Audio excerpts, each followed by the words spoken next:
welcome everyone to another episode of Extra Mile by High Tech Nectar, an interview series that bridges the gap between industry leaders and enthusiasts. I am your host Sayali, and we're here to discuss latest innovations, tech trends, marketing practices, expert insights, and a lot more. In this episode, we're thrilled to have Mr. Paul Chang with us, CEO of Brand Engagement Network, an AI-powered platform to accelerate audience engagement practices. Brand Engagement Network, also known as BEN, is a leader in offering personalized customer engagement tactics, and Paul has been distinctive contributor to the company's success. Let's get a deeper understanding of Paul's professional journey and evaluate the role of AI in boosting audience engagement. Welcome, Paul. We're super excited to host you today. Thanks, Sayali. I am super excited to chat with you. Amazing. So, Paul, can you walk us through your professional journey in the tech sector? Sure. So I joined Brand Engagement Network May of 2023. So I've been here a little over a year. I joined to be the global president, and just recently, as of last month, I was promoted to the chief executive officer. So I am super thrilled to be working with a very talented team here, and we have some very innovative and interesting technology that we are going to bring to the market. Prior to Ben, I spent 18 years at IBM, and my role there was to take these leading edge technology that IBM research would develop and figure out how to take those to the market, and sometimes even create a new market that didn't exist before. Some examples of that would be, obviously, AI is one, even though back then it was more machine learning AI.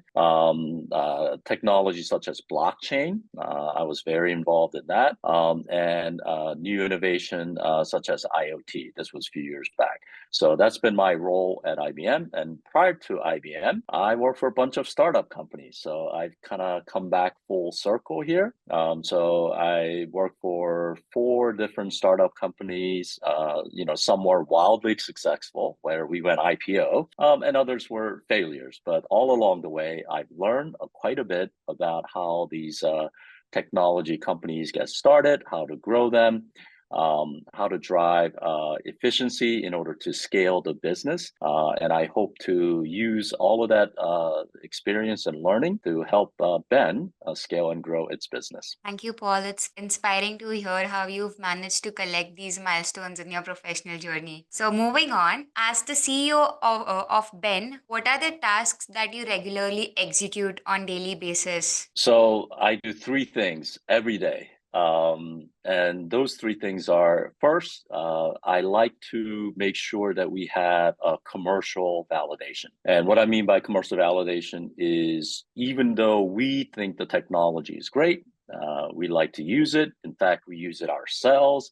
I just, as a tidbit here, I used our AI assistant as part of our second quarter earnings call. So if you look up the recording for our earnings call, you'll actually see our AI assistant in action, where she's providing key statistics like industry stats for me. So obviously, we know the technology works, we believe in it, but we also need to get our customers from doing pilots and POCs into production. So to me, that's when the commercial validation really takes a foothold. And I am working every day to make that happen. So we have lots of pilots and POCs, and now we are at a point where we need to convert a few of those into production deployment. The second area where I spend a lot of time is inorganic growth. So as a public company, we have various different access to capital. And we know that, if you think about generative AI, I would say every tech company can use it to enhance their offering, right? So the field is really wide for us to acquire or partner with other companies. So I spend a fair amount of time looking into that area, because we know that's one of the fastest way for a public company such as ourselves to grow, acquire customers, and be able to scale our business very quickly.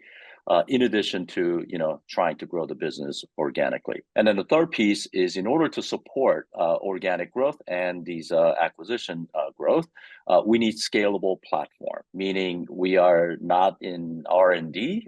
We can't just deploy R&D assets. We need to deploy enterprise grade software. And that's what generative AI is. So we've been spending a ton of time to ensure not only does our technology work and be efficient, but it could actually be deployed and scale to meet the needs of our customers. All right. So, Paul, according to you, why is it important for businesses to prioritize audience engagement? Like, how does it contribute to enhancing user experience, and how can technology take advantage of this purpose? Yes, great question. So, my philosophy is, no matter how great a technology is, if users or customers don't like to use it, then it's not driving benefits, right, for the company. And I would say one example is like, chatbots, right? Chatbots, I think, was a great idea because, hey, I can get, all of my issues resolved just by, typing into this little box. However, we saw the limitations of chatbots, right? If you don't use the right keyword, or if you phrase a question differently, it just doesn't know how to respond. And it gives you some generic menu item that you have to go to. So, you try that a couple times and then you realize, oh boy, this is not very user friendly, and most people stop using it, right? So I think that's where our technology is different, right? So we are built to understand the natural language. It's spoken various different ways. Questions can be phrased, differently. Sentences could be structured differently. Yet we would understand the intent of that question and be able to provide relevant, accurate answers very quickly. So we think that that's the best way for companies to support customers, right? For them to be able to, not only engage the company to get their questions answered, but then the companies can also do other things like, they can do outreach to them, right? So if the customers are used to engaging in certain platform, you can use that platform to do outreach for them. You can also provide, obviously, better customer service and experience, and perhaps you could even be proactive and make offers and potential enhancements to the products or services that they already utilize today. And be able to do that without having to increase your staffing. I think that's the way that companies are going to better understand how to grow their business without increasing their costs significantly. Now, like speaking of AI has been a revolutionary technological advancement in almost every sectors. So, according to you, what opportunities does multimodal AI unlock? So, and I mentioned I worked for a startup company before, and it was it was back in early 2000, and it was a telecom, right? We were actually providing the backbone technology for essentially website and e-commerce to operate properly. So obviously, internet was huge when it was really launched, and people began to figure out how they could utilize it. And I think the consensus is that AI is going to be even larger and even adopted faster than sort of the internet and e-commerce offerings for many businesses. So in order to, let's say, be helpful, you need to be able to engage the customers. And in order to engage the customers, there has to be a certain amount of, let's say, human-like attributes. And that's where AI technology, with its, understanding and ability to speak, in addition to, for us, we actually have an avatar that, looks very much human-like, but, not exactly human, so that we know the users know that it's not human, but they have sort of human-like attributes. So they're comfortable engaging and talking with our AI avatar. And we've done several studies where they, show that, people are actually more honest talking to an AI avatar versus even, their, doctors or pharmacists. So we know there are certain advantages of having AI-based avatar, and we think that is a key way to engage the consumers and be able to have a meaningful dialogue where you could, gain insights from the conversation, be able to be more helpful to the users ultimately. Thank you for that answer. How is Ben utilizing AI to accelerate customer engagement while supporting the businesses? Yes, and so I'm going to make a statement here that may not be well recognized in the industry.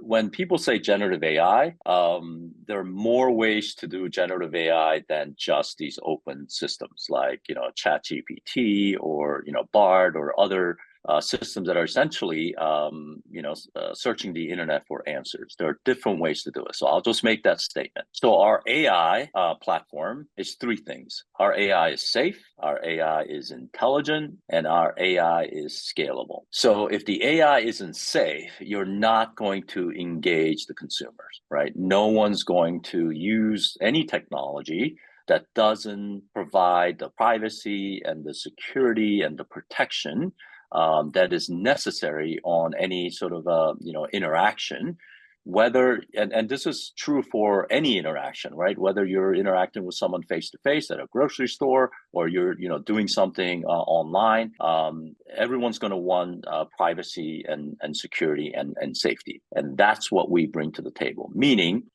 the conversation that we have, the inputs that you provide, will never be leaked out to the internet for use by others, right? And so companies are particularly sensitive to this because any data that they have, it is, it's their trade secret, right? Sort of the customers that they engage with, or the products that they offer, or technologies that they use.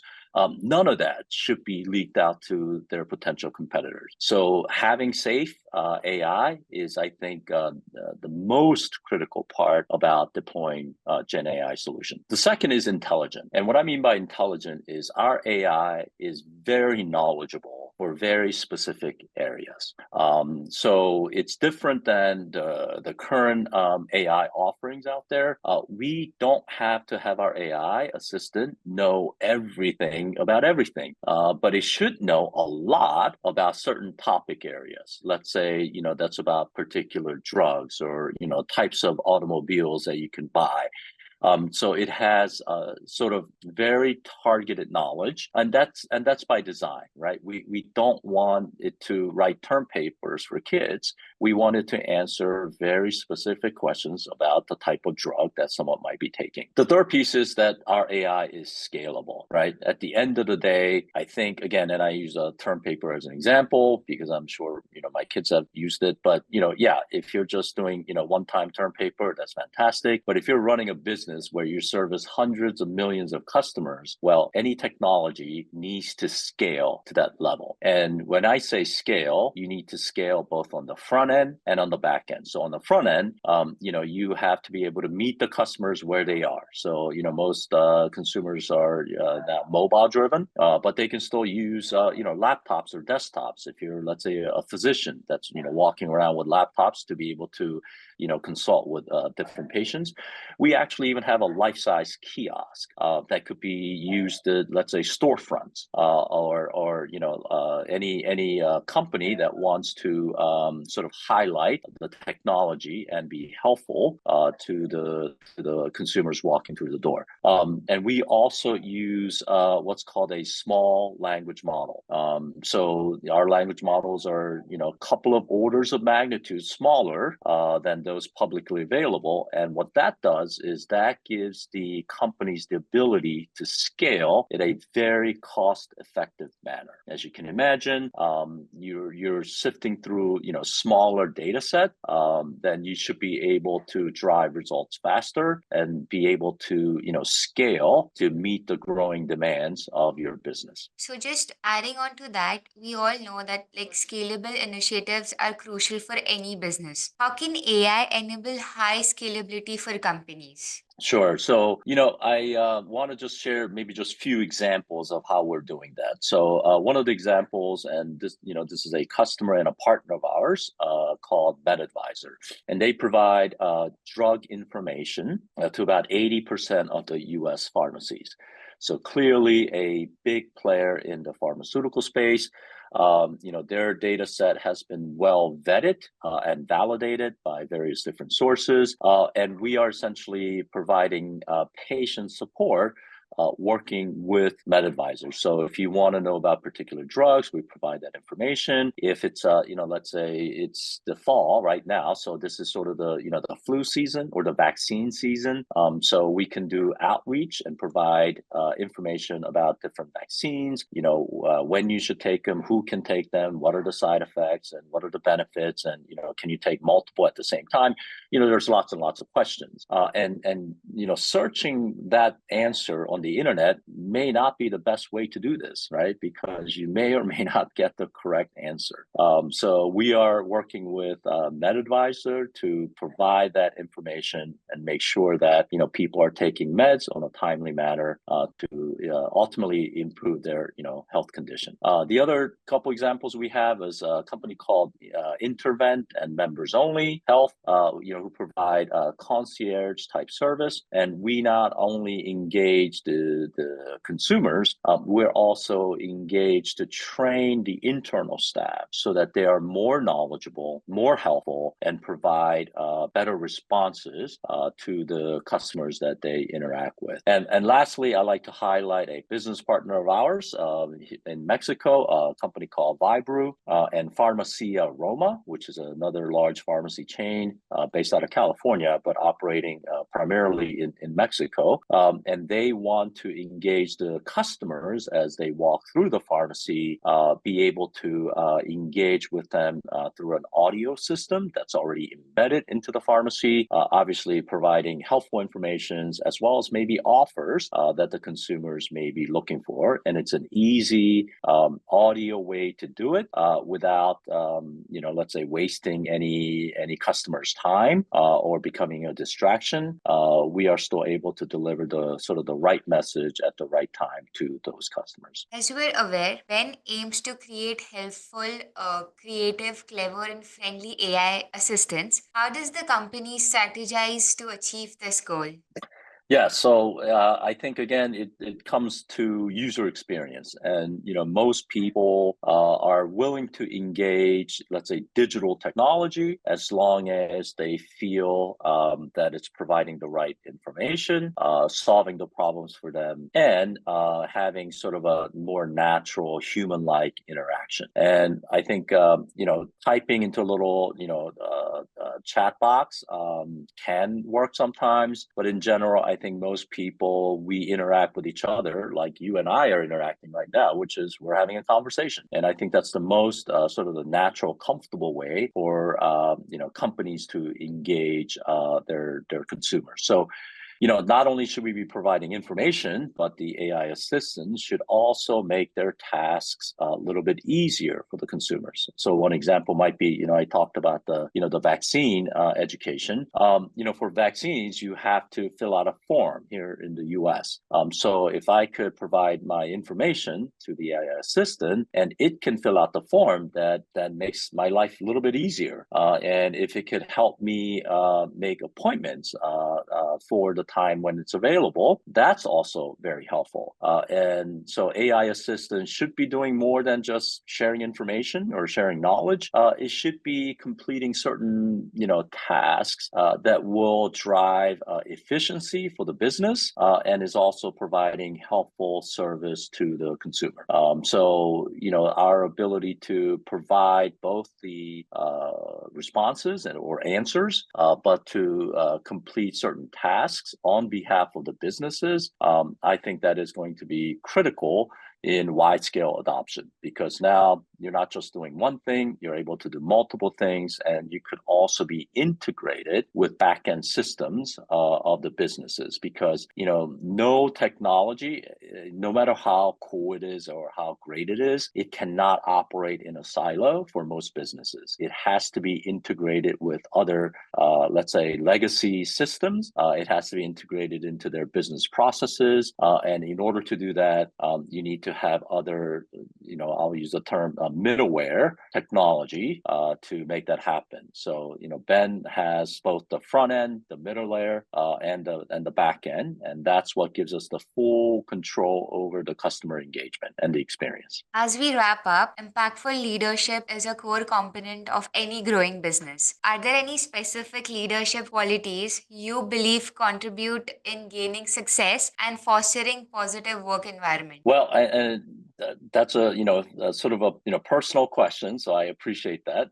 So my philosophy there, and I think this is probably adopted by many leaders, right? We want to make decisions quickly. We want to capture market share quickly, and some of those decisions will be good, some of those will not. But we want to make sure that if we're going to succeed, we succeed quickly. If we make mistakes, we want to fail quickly so that we could adjust and adapt and perhaps even pivot. So far, our strategy has been on point. So we are targeting a couple of markets, vertical markets, healthcare and automotive, and we've been quite successful in doing so, even though our technology is actually quite horizontal. So my encouragement to the staff member is that they could be innovative, they can push themselves, and we have a very flat organization, so everyone has their voice heard, so that we could get the sort of the power of collective ideas and innovation from every single employee versus just a handful of people in management driving those decisions. So having a flat organization, encouraging everyone to speak up with ideas, and even if some of those ideas do not pan out, we're okay with that. We're okay to learn quickly and make adjustments quickly and be able to capture the market. Because even though we have lots of patents, we know we've been building safe AI for 5 years now, so we are ahead of our competitors.